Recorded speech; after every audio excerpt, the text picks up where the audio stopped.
Gandang umaga mga kalugar. Andito tayo ngayon, nandito ako ngayon sa hospital. Andito ako sa boardwalk sa harap, pero dito ako sa ano, sa provincial hospital. Sa provincial hospital.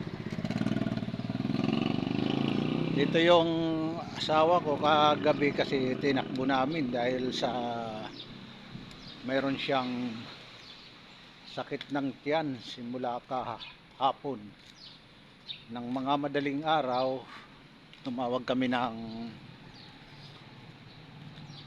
ambulansya. Nagandahan, ano naman, pinuntahan pa kami doon sa amin sa lugar, sinundo ng ambulansya. Ngayon galing lang ako sa labas, nagkape kasi sinisikmura na ako dahil sa lamig, umulan-ulan pa, kaya nagkape muna ako. Ngayon pabalik na ako dito sa ospital.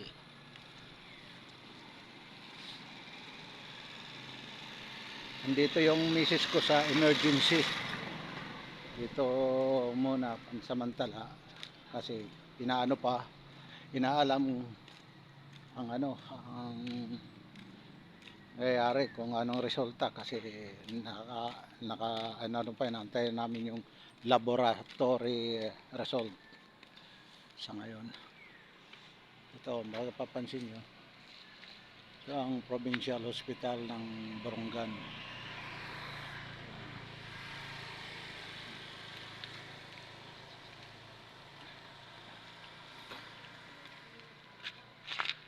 Provincial Hospital, yan, Eastern Samar Provincial Hospital.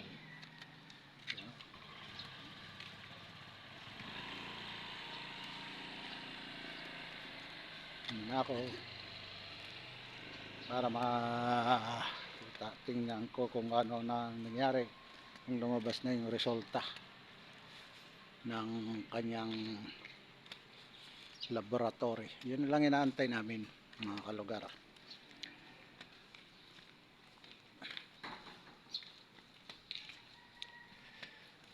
Kasi baka bawal dito mag video sa loob.